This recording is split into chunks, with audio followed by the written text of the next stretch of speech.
God have mercy upon us.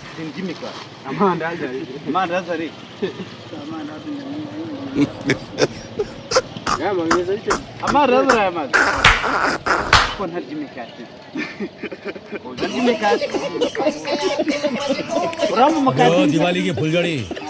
चला डालूंगा अभी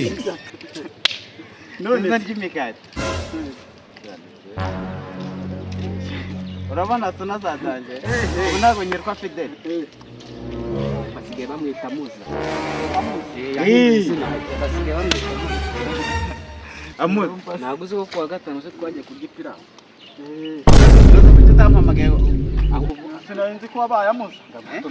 Mama yangu game over. Mwenye uwanja wake kaingia sasa. Yenda amuza wari kuza nkagufutuza ariko mpamagara nkagufutuza game ishaisha hii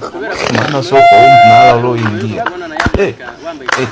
yahinduriwe n'izina Gisambo sako namutumiye ubwo ndi Gisambo ni cya kiro kimwe ikiro kimwe ariko wowe ibintu n'amaga nyine kugira ngo atakuva mu bare w'abandi nukutava mu bare ariko nyine nta musiramu usonza nta musiramu ndaha abantu ni ariko bari guteka ikiro kimwe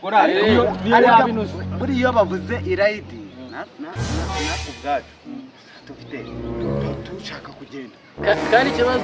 ikibazo yadetse ikiro kimwe cyonyine ariko agenda avuga ngo imva ngiye abantu bose baririye wanjye ngo baririye iwe sha baririye wanjye urenze umwe bari ubwinshi ariko se jamari wemera ko ku munsi w'irayidi umusiramu ngewe ubu ngubu soboye kubagisha ihene sibyo ngakuraho igipande kacyohereza ku musigiti runaka nkavuga urumva muhereza abaturage iyo hereza bayisoma muri message God have mercy upon us. nta musiramu w'umukene uba yego uzamonyereka nyine wenda nawe uba hari ko naramubonye namubonye kwa gatanu inde amuzi ntago wariye ntago wariye ntago wafutuye sinagufutuje futura iwanyu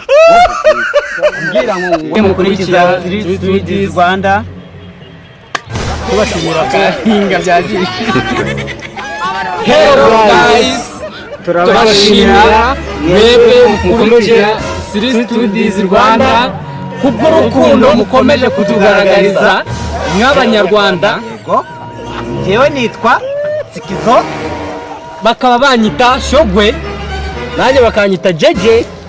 mukomeze kuturayikinga mudukomantinge mudusharinge natwe turahabaye oya ni muri subscribe byose abo banyarwanda ni mu bitugaragariza Imana izaba umugisha kandi natwe tuzamugisha ku Mana mukomeze Imana ibakomeze ibaye go ibyiza byinshi turabashimiye cyane